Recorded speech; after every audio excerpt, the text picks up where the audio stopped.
How do we as Christians, as restrictions may come in place, we saw that during COVID, we saw that in different situations. I'm thinking of conscientious objectors, like in the medical health world. There's lots of different scenarios where Christians find themselves in where they may feel like they need to break the law. Uh, how do we navigate that wisely?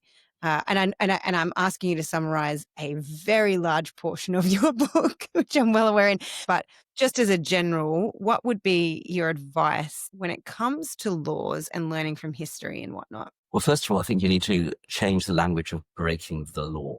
Mm. It's much more complex than that. Take anti-discrimination law.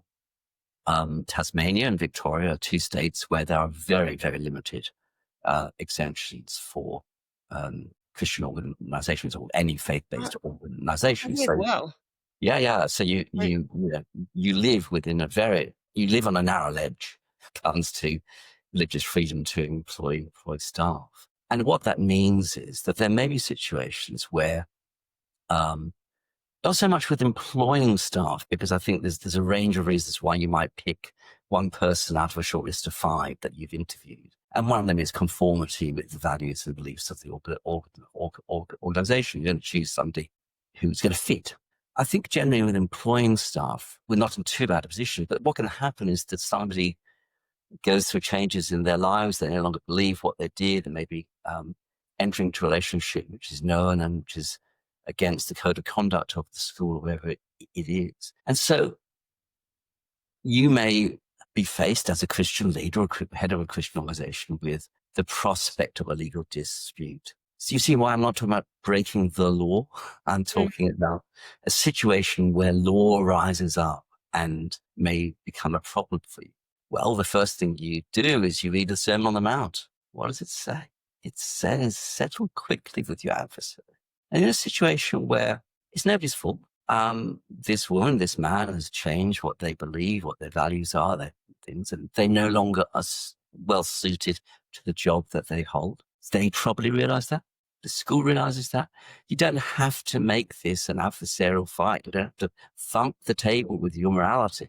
You just have to recognize that there's an issue that needs to be resolved, and the kinder, more generous and respectful you are about how you go about that, the more likely you are to resolve the issue.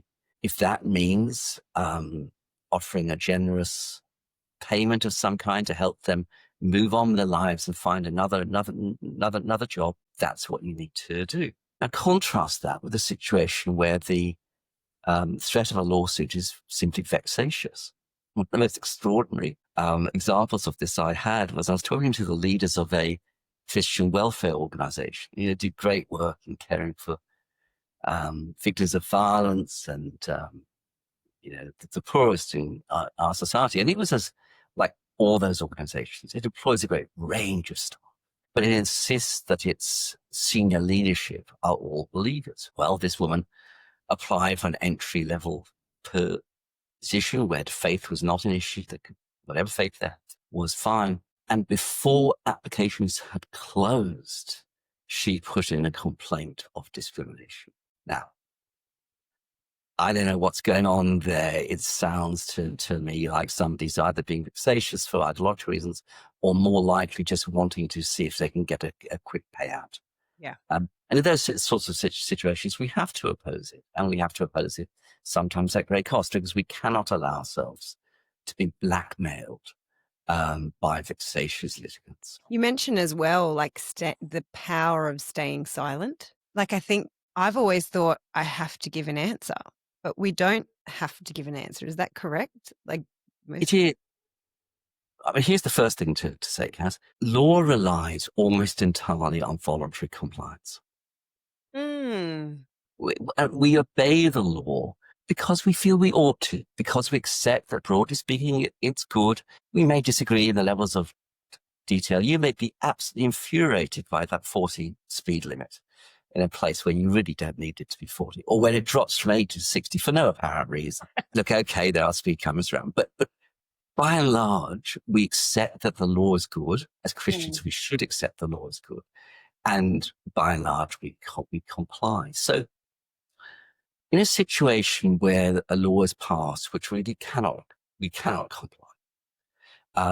Good example is in Victoria, where the government is now prescribing what we are allowed to pray for.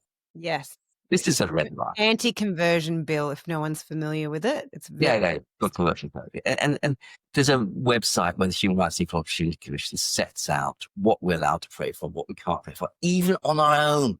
And even in your own head, isn't it? Even on your own. I actually, when I read it and heard about it, I laughed. I thought it was the funniest thing I've ever. I'm like, I'm sorry, you're trying to regulate what I pray in my head. Okay, you go do that. And by the way, the law does not say that at all. So this is overreach by a quasi-government body, a government body. Whatever the issue is about praying for this, that, or the other, we don't comply with those laws. We cannot do so. And there will be other situations, increasingly perhaps, where quiet non-compliance is the way. We don't tell anybody. We just don't do what we've been told to do if it restricts the practice of our faith.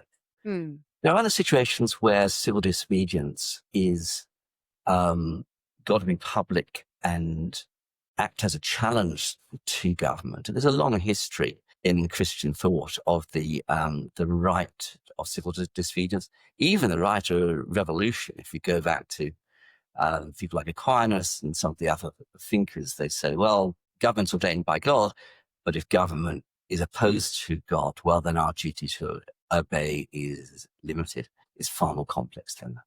But in a situation where you want to protest against laws, then doing so publicly with the intention of getting arrested is probably what you may feel that you need to do.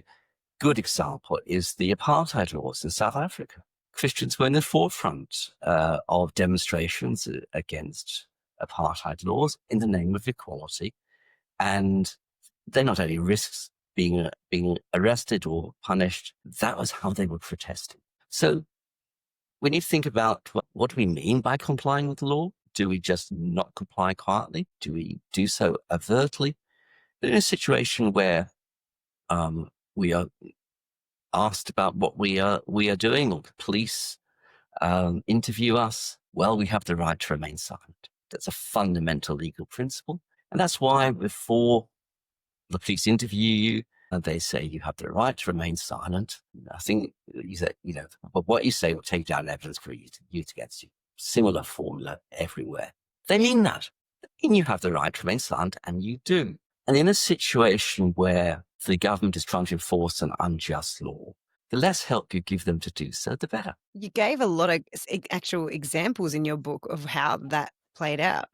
I think reading your book was helpful for me because I hear of all these people being charged or, taken to court, but actually a lot of the times it kind of just falls flat because I didn't realize how much it's more scare tactics and it doesn't actually hold up when you put it in line with all the other human rights and laws and things that are out there to protect us from unfair charges. I mean, of course, people still can, but it was helpful to bring it back down to earth and go, oh, it's not as bad as it necessarily seems. And it's important to emphasize it's not just human rights laws and so on that are there. It's also resource constraints. The courts are overloaded with work. Prosecutors are overloaded with work. There are sometimes in some states and territories long delays before you can get to trial. And some of those delays mean that people are in prison on remand. They haven't been convicted. They haven't been given bail, so they are awaiting trial.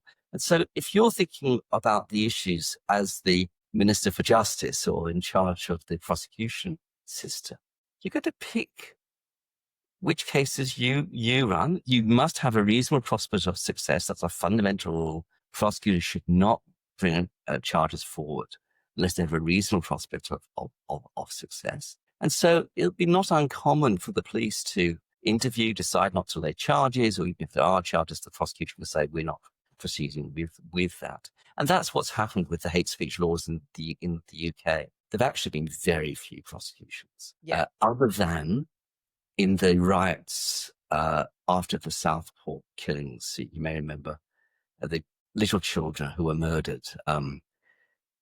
Taylor Swift, some dance Mm. uh, studio of some kind. That was a tragic and awful situation. Riots broke out, and there were a number of people prosecuted then. But by and large, neither in Australia nor elsewhere do we see many prosecutions based upon certainly what people say